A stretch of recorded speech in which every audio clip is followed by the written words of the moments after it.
94,000 school बंद करने के बाद आप जो है देश को विश्वगुरु बनाओगे। आपने देश में शिक्षा को बर्बाद कर दिया और पाखंडवाद को बढ़ावा दे दिया। जबकि देश का विकास होना था शिक्षा से, आपने पाखंडवाद जितना पाखंडवाद बढ़ाया जा सकता है उतना बढ़ा। हमारे पास संविधान है बाबा साहब का। संविधान की दवा जो पिलाई जाएगी ना धर्मेंद्र प्रधान को, तो अकल ठिकाने आ जाएगी।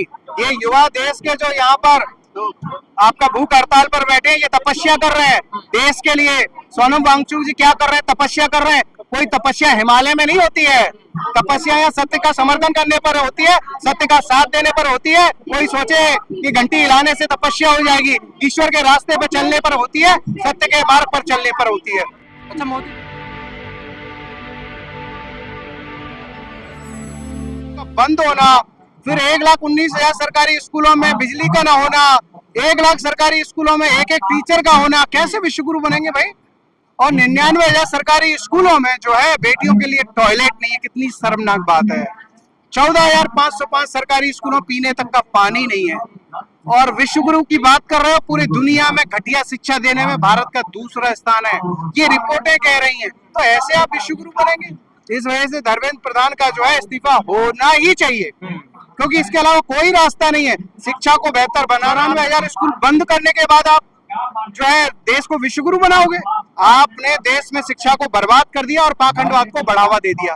जबकि देश का विकास होना था शिक्षा से, आपने पाखंडवाद जितना पाखंडवाद बढ़ाया जा सकता है उतना बढ़ा दिया। क्या इस्तीफा देने से जो है सब कुछ बिल्कुल ठीक बात, क्योंकि आज अगर धर्मेंद्र प्रधान का इस्तीफा होगा तो दूसरे आने वाले शिक्षा मंत्रियों को सबक मिलेगा, ठीक से काम करेंगे। इस वजह से धर्मेंद्र प्रधान का इस्तीफा होना चाहिए। ये जो सोनम वांगचुक भूख हड़ताल पर बैठे, क्या इनका ये सही निर्णय है? क्योंकि जान माल का खतरा हो सकता है। देखिए, सोनम वांगचुक जी जो आज भूख हड़ताल पर बैठे हैं, उसका कारण क्या है? देश में बच्चों की शिक्षा बचे, बच्चों की शिक्षा बचे, देश का भविष्य सुरक्षित हो, उसके लिए हम और आपके लिए, हमारे बच्चों के लिए तो हमको सोनम वांगचुक जी का सपोर्ट करना चाहिए, समर्थन करना चाहिए। और ये जो रास्ता है सत्य अहिंसा संविधान के मार्ग का है, गांधी अंबेडकर जी के विचारों का है, उस मार्ग को लेकर हमको जो है धर्मेंद्र प्रधान का इस्तीफा लेना पड़ेगा। क्या ग्वालियर से आए हैं चलकर, और जो दिल्ली के जो युवा हैं वो ही नहीं निकल के आ रहे जंतर मंतर? देखिए, सब लोग आ रहे हैं, जिस पे जितना समय है उस हिसाब से आ रहे हैं। देखिए, 22 मिलियन का सोशल मीडिया पर कारवा चला शुरू हुआ था।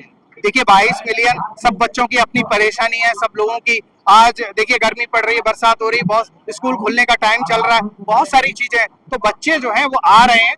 लेकिन हम सब लोगों को जो आ सकता है, जैसे आ सकता है, उन सबको आना चाहिए। मैं तो यही विनती सरकार को झुका देंगे, इस्तीफा लेने में कामयाब रहेंगे क्या? देखिए, देश की युवा जो है, देश की आधा आबादी से ज्यादा है, और ये जानते हैं कि सरकार से कैसे इस्तीफा लेना है, धर्मेंद्र प्रधान का इस्तीफा कैसे होगा। संविधान का रास्ता उनके पास है, बाबा साहब का रास्ता उनके पास है, गांधी का रास्ता उनके पास है, और भगत सिंह का रास्ता उनके पास है।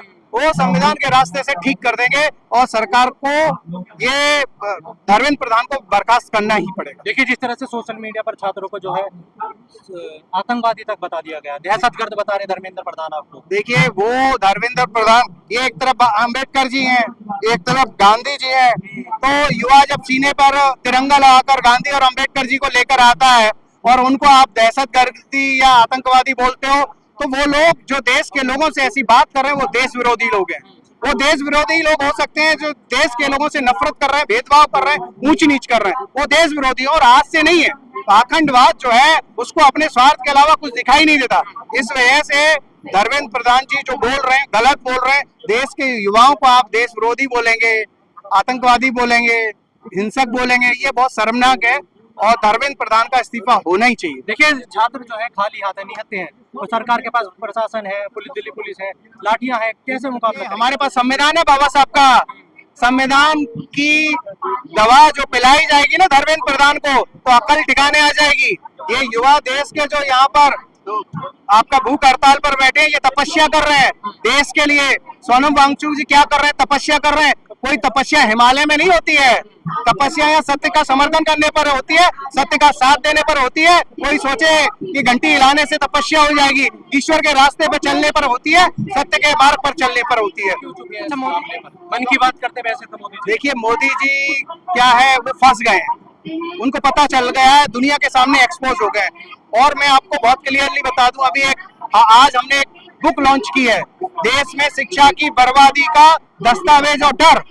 वो दस्तावेज 78 पेश की है उसमें एक एक 10 साल का पूरा रिकॉर्ड है, किस तरह से देश में जानबूझकर शिक्षा को बर्बाद किया गया, ये सारे आंकड़े उस पर आए हुए हैं। तो वो किताब भी मैं जरूर आपको दिखाऊंगा कि वो किस तरह से किताब लॉन्च हो रही है, उसको आप स्कैन करके डाउनलोड कर सकते हैं। देखिए सर, जिस तरह से माहौल बनाया जा रहा है देश में कि मोदी जी का विरोध करना, देश का विरोध करना, इसे कैसे देख रहे हैं आप? देखिए, ये लोग जो इस तरह की बातें करते हैं वो भ्रम और झूठ फैलाते हैं और पाखंडवादी हैं। क्यों मैं इस बात को कह रहा हूँ? अभी प्रभु राम जी के मंदिर में चोरी हो जाती है और ये सोते रहते हैं। ये सब ड्रामा मत करिए, पूरा देश जानता है कि देश के अंदर क्या चल रहा है, चोर कौन है, किसने चोरी की, करोड़ों अरबों रुपए की चोरी की, नीट का पेपर लीक किया, तमाम घोटाले किए, पूरा देश जान रहा है और देश जो है इसका जवाब देगा। लेकिन पिंकी चौधरी तो कह रहे हैं हिंदुओं ने मंदिर बनवाया, हिंदुओं ने चंदा इकट्ठा किया, हिंदुओं ने ले लिया, आपको क्या मतलब है? देखिए, विपक्ष को क्या मतलब है? ये क्या है, ये पाखंडी लोग हैं। भगवान के मंदिर में जिन्होंने चोरी कर ली, भगवान को ही नहीं छोड़ा, तो ये किसके होंगे? ये देश विरोधी लोग हैं, ये भगवान विरोधी लोग हैं। इनको भगवान के रास्ते पे चलना था, सत्य के रास्ते पे चलना था, प्रेम भाव सद्भावना करुणा होना चाहिए थी, वो तो है नहीं। और ये झूठे हैं, ये भगवान विरोधी लोग हैं। देखिए, कहा जा रहा है कि बीजेपी में कल्चर नहीं है इस्तीफा देने का, फिर आप क्यों जो है बीजेपी के पीछे? देखिए, कल्चर वल्चर जानते नहीं है युवा, जो है इस्तीफा लेना जानते हैं, संविधान उनके हाथ में, और वो इस्तीफा धर्मेंद्र प्रधान का ले लेंगे। बहुत सारे लोगों के अकल ठिकाने की है, पहले भी किया, ये कोई नए नहीं, अंग्रेजों की भी की थी, बहुत सारे लोगों की थी, और वो युवा सब ठीक कर देंगे। अच्छा, संसद को जो मामला चल रहा है 20 तारीख को, कैसे देख रहे हैं? सही कर रहे हैं साहब? 20 तारीख को ज्यादा से ज्यादा लोग आए, यहाँ से सोनम वांगचुक जी और पूरी टीम यहाँ पर भूख हड़ताल पर जो बैठे हैं युवा, वो सब लोग संसद मार्च करेंगे। ये हमारा संवैधानिक अधिकार है, हम कोई गलत मांग तो नहीं कर रहे। नीट पेपर लीक हुआ है, सैकड़ों जो बच्चे हैं उन्होंने आत्महत्या की है, और दोषी उनके धर्मेंद्र प्रधान है, उनकी रिस्पॉन्सिबिलिटी थी कि पेपर लीक नहीं होने देना था। आप सोचिए 10 साल में 89 से ज्यादा पेपर लीक हो गए। तो ऐसी सरकार को, ऐसी सत्ता को, ऐसे शिक्षा मंत्री को तो सर मानना चाहिए। फिर क्या करने जा रहे हैं आप? अगला कदम क्या होगा? हमारा शांति का मार्ग है, अहिंसा का मार्ग है, गांधी का मार्ग है, अम्बेडकर जी का मार्ग है, और उससे हम पूरी लड़ाई लड़ेंगे और धर्मेंद्र प्रधान का इस्तीफा लेकर रहेंगे। इस्तीफा सिर्फ धर्मेंद्र प्रधान का लेने आए हैं, मोदी जी का भी इस्तीफा लेने आए हैं? देखिए, अभी तो हाल फिलहाल धर्मेंद्र प्रधान जी का लेने आए हैं। अगर फिर भी अगर ठीक व्यवस्थाएं देश में नहीं होती हैं, तो अगर मोदी जी का इस्तीफा की मांग की जरूरत पड़ेगी तो जरूरत लेंगे। अगर उन्होंने काम ठीक से नहीं किया तो उनका भी इस्तीफा लिया जाएगा। ठीक है। मेरा नाम अमित सिंह है, मैं मद्रास से आया हूँ। तो इसलिए आना हुआ आज यहाँ पर? मेरा आना हुआ है, ये जो धरना प्रदर्शन चल रहा है, ये स्टूडेंट्स के हित में और सोनम वांगचुक सर के समर्थन में, इसलिए मैं आज यहाँ पर जंतर मंतर पे आया हूँ। देखिए, चंद्रशेखर खुद जंतर मंतर पहुंचने वाले। बिल्कुल सर, लग रहा संदेश देना चाहेंगे, क्या संदेश? बिल्कुल सर, चंद्रशेखर भाई आज जंतर मंतर पे पहुंच रहे हैं, ये मुझे पता है, और मैं इसी बने रहा हूँ, क्योंकि आज सीएम योगी आदित्यनाथ और पीएम नरेंद्र मोदी जी दोनों की कुर्सी हिलने वाली है बहुत जोर से, क्योंकि यहाँ पे जो जन सैलाब होगा वो काफी ज्यादा तादाद में होगा। कहते हैं ये चंद्रशेखर आजाद भैया जो है, नजरों में तेज है, बातों में चिंगारी है, नजरों में तेज है, बातों में चिंगारी है। एक अकेला चंद्रशेखर आजाद लाखों भ्रष्टाचारियों पर भारी है। तो मैं कहना चाहूंगा, ये जो सरकार चल रही है वर्तमान समय, डिक्टेटरशिप वाली सरकार, ये ज्यादा समय नहीं चलने वाली है, क्योंकि अब समय आ चुका है इस सरकार का अंत आने का। मैं ये कहना चाहूंगा सर। देखिए, संसद मार्ग पर जिस तरह से कूच करने की जो बात चल रही है, क्या समर्थन है आपका? पूरा समर्थन है, पूरे खुद मौजूद होंगे? बिल्कुल बिल्कुल, दल और बल के साथ है, पूरी तरीके से बिल्कुल आएंगे सर। कितनी संख्या में लोग आने वाले? सर लाखों की तादाद में पहुंचेंगे वहाँ पे भीड़। बिल्कुल सर। लेकिन 26 दिन हो गए इस आंदोलन का, अभी तक इस्तीफा तो नहीं हुआ। नहीं सर, मैं कह रहा हूँ, जैसे कि मैं आपसे, ये जो सरकार चल रही है डिक्टेटरशिप वाली, ये बहुत ही गंदी सरकार चल रही है। इस तरीके से किसी सरकार ने नहीं किया, क्योंकि जब जनता पसंद ही नहीं कर रही है किसी सरकार को, तो उसे इस्तीफा देना चाहिए। अगर स्टूडेंट्स के हित की बात आ रही है तो बिल्कुल देना चाहिए। लग रहा है आप सरकार को झुका देंगे? बिल्कुल झुकना चाहिए, और झुका देंगे आज के बाद बिल्कुल।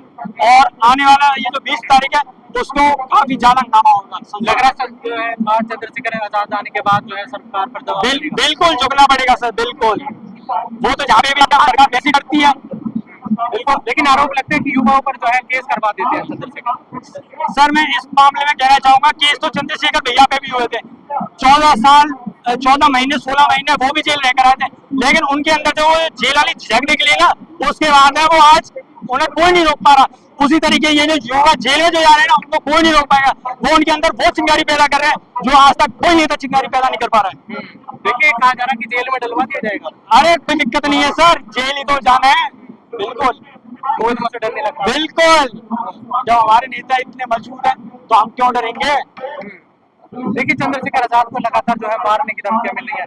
अभी हमने देखा जो मेरठ में ललिता गौतम को केस था उसमें लाठीचार्ज कई प्रदर्शनकारियों पर। धमकियां तो सर ये मिलती रहेंगी। अगर कोई सही बात कहेगा कि उसका अन्य अत्याचार होगा, वो विरोध करेगा तो धमकियां तो मिलेगी, जाहिर सी बात है। एक बार जीना है, एक बार मरना है, निश्चित है, तो खुल के विरोध करना चाहिए ना। तो सीएम बना देंगे 2027 में। बिल्कुल बिल्कुल बिल्कुल, भारी बहुमत के साथ में चंद्रशेखर भैया को 2027 में सीएम बनाएंगे। जी भाई, क्या नाम है आपका? जी सरकार कुछ भी होता है। छात्र आंदोलन कर रहे हैं, 26 दिन हो गया, तानाशाही सरकार में कोई नहीं बात। आज भाई चंद्रशेखर आ रहे हैं, वो उनके बोला के नया जंतर मंत्र है, नहीं बना 100% बनेगा। जहाँ भाई कौन ज्यादा बात आवाज जरूर बनेगा। देखिए हम लाठीचार्ज का माहौल बन सकता है। नहीं, शांतिपूर्ण धरना है, कोई लाठीचार्ज का माहौल नहीं बनेगा। छात्र सब पढ़े लिखे समझदार है जी। लेकिन छात्र निहत्ते हैं और सरकार के प्रशासन के पास दिल्ली पुलिस है, लाठीचार्ज करने के पूरे अवसर है। कैसे निपट पाएंगे आप सरकार से? पहली बात तो निपटने की कोई बात नहीं होने देंगे। छात्र है, हम शांतिपूर्ण आंदोलन करें। अगर ये तानाशाही सरकार लाठीचार्ज करेगी तो उसका जवाब हम धर्मेंद्र प्रधान बिल्कुल जवाब धरना देना चाहिए इस्तीफा। क्यों नहीं दिया? 26 दिन हो गए। मैं बोल रहा हूँ ना, तानाशाही सरकार है, ये नहीं देगी। क्या इलाज है फिर इसका? सर इलाज तो यही है, देखो हम धरना दे रहे हैं और मजबूती से करेंगे आंदोलन। ये जब तक इस्तीफा नहीं देगा तब तक आंदोलन चलता रहेगा। देखिए विपक्ष के भी कुछ नेता यहाँ पर मौजूद थे, फिर भी उसके बाद भी जो है दबाव नहीं बना पाया। सारी पार्टी आ रही है, छात्रों के हित में है सारी पार्टियां, ऐसी कोई बात नहीं है। देखिए सोनम बाजपा पे जो है नशे लगा के 6 महीने में डलवा दिया। आप बताइए, इतने महान वैज्ञानिक धरने पे बैठे हैं, सरकार को शर्म आनी चाहिए। इतने महान वैज्ञानिक धरने बैठे हैं, भूख हड़ताल में बैठे हैं, लेकिन तानाशाही सरकार कुछ नहीं कह सकते जी। देखिए ललिता गौतम का मामला आपने सुना होगा, मेरठ में प्रदर्शन कर रहे थे शांतिपूर्ण ढंग से जी, प्रशासन ने जो है लाठीचार्ज कर दी। ये मैं बोल रहा हूँ ना, बीजेपी सरकार जब तक रहेगी तब तक हमारा दमन करती रहेगी। ये सरकार को हमें हर हालत में बदलना पड़ेगा। कैसे बदलेंगे? वोट की चोट से बदलेंगे जी। कैसे? लेकिन आपके जो वोटर है वो तो आपका जो सपना निभाने का काम करते हैं। नहीं ऐसी कोई बात नहीं, हम सब साथ हैं भाई के जी। तो हरा देंगे बीजेपी सरकार? बिल्कुल हराएंगे, 100% हराएंगे। धर्मेंद्र प्रधान का लेना पहुंचे या मोदी जी का? नहीं, हमें शिक्षा मंत्री का वो चाहिए इस्तीफा। उसकी जवाबदेही बनती है छात्रों को पेपर क्यों आउट हो रहे हैं जी। तो करवा तो दिया री एग्जाम करवा दी, फिर दोबारा तो हो गया। अब मैं राजस्थान से सबसे ज्यादा पेपर आउट राजस्थान में होते हैं।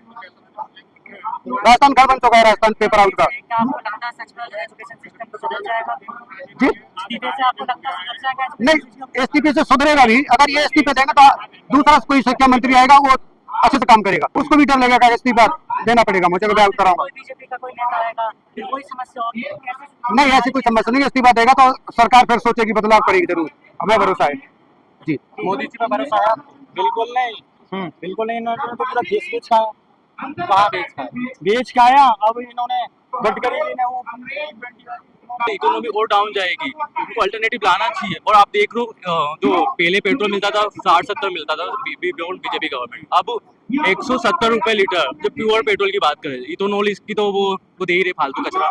इससे क्या हो रहा है, माइलेज खराब हो रहा है। और ऐसा नहीं स्टूडेंट परेशान है, धर्मेंद्र प्रधान से स्टूडेंट परेशान है और नितिन गडकरी से नॉर्मल पीपल परेशान है। आप सोचो, इवन 15,000 की सैलरी कमाऊंगा, अब 3,000-4,000 में पेट्रोल में डालूंगा। इवन जो छोटे गांव से आता है सिटी में रह रहा है, 5,000 का तो रेंट दे देगा, तो कैसे वो सर्वाइव करेगा, कैसे अपने बच्चों को पालेगा? ये तो एक लूप है जो गवर्नमेंट चाहती है, जो गरीब बना रहे, और जिसके कहने ऑलरेडी सब्सिडी की सुविधा है, वो पढ़ लिख के अच्छी पोजीशन पे जाएगा और वो रिच का रिच सर्कल चलता रहेगा, और जो गरीब है उसको सर्कल में लूप में फंसा दिया है गवर्नमेंट ने। और इसके लिए अगर इसको खत्म ही करना है तो जो रिलीजियस थिंग और जो कास्ट सिस्टम है ना, इसको पूरी तरह से बैन होना चाहिए। बिकॉज सपोज मैं जाट हूँ, जैसे मैं जाट नहीं हूँ, मैं जाट हूँ, तो मेरा जाट नेता है जो अनपढ़ ही क्यों ना, बट जाट लोग उसको ही वोट देंगे, दूसरा लोग उसको ही वोट देंगे, उसको मतलब नहीं वो पढ़ा लिखा है कि नहीं, बट वो मेरी कास्ट से। और ये कास्ट सिस्टम ने इतना बर्बाद किया है, ये 70 साल की बात नहीं, हजारों सालों से कास्ट सिस्टम ने बर्बाद किया। जो जितने भी वो लोगों ने अतिक्रमण करते हैं, जो सरनेम लगते हैं, जाटव हो गया, त्रिपाठी, शर्मा, ये वो सरनेम को भी बैन कर दो। धीरे धीरे करके 10-20 साल बाद ये चीज़ खत्म होएगी। ये चीज़ स्टार्ट करना ही चाहिए। तो सरनेम यूज होता है, क्योंकि सरनेम से आपको पता चल जाता है। जैसे शर्मा बोले तो आपको पता चल जाएगा ये ब्राह्मण है, जाटा बोलूंगा आपको पता चल जाएगा ये दलित है। तो जो सरनेम का साइकिल उसको भी बैन कर देना चाहिए। किस और जा रहा है? अभी मैं सच बोलूंगा तो बुरा लग जाएगा, गर्क में जा रहा है, कुछ नहीं होने वाला। इतना टैक्स आता है, कलेक्ट होता है, अभी इकोनॉमी भी सुधारो, हर चीज में जो पैसा लगाओ। इंडिया इतना चूतिया देश है, जो चीजें बनी ना उसको तोड़ के वही बनाएंगे, और जहाँ पे कुछ नहीं ना वहाँ पे कुछ करेंगे ही नहीं है। ये रियलिटी इस देश की है।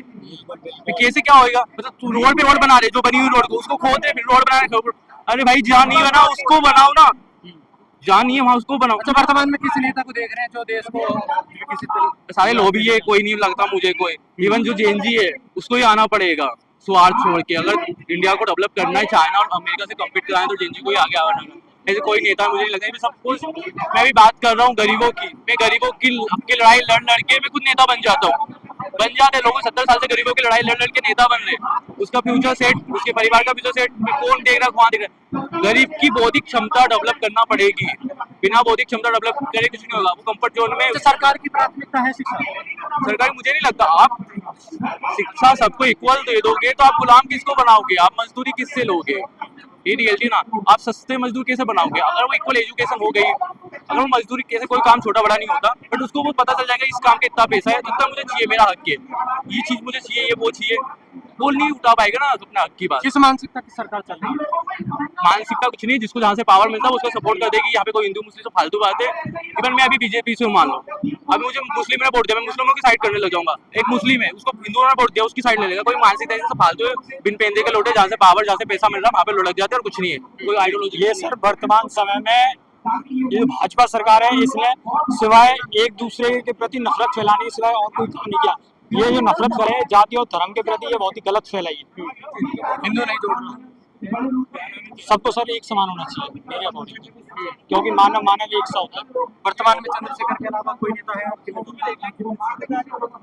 वर्तमान में सर मुझे नहीं लगता, क्योंकि सर चंद्रशेखर आजाद जो है ना, किसी के साथ में चाहे वो किसी भी जाति का हो, किसी भी धर्म का व्यक्ति हो, उसके साथ अन्याय अत्याचार होता है तो सबसे पहले हम उसकी आवाज को उठाते हैं और आवाज को बुलंद करते हैं और उस जगह पहुंचते हैं और न्याय दिलाते हैं पूरी तरीके से दल और बल के साथ। आखिरी सवाल, क्या संदेश देना चाहेंगे छात्रों को जो भूख हड़ताल पर बैठे? सर मैं संदेश देना चाहूंगा कि इसी तरीके से हमको लगे रहना चाहिए। इस धरने प्रदर्शन में एक ना एक दिन तो हमको जरूर सफलता मिलेगी।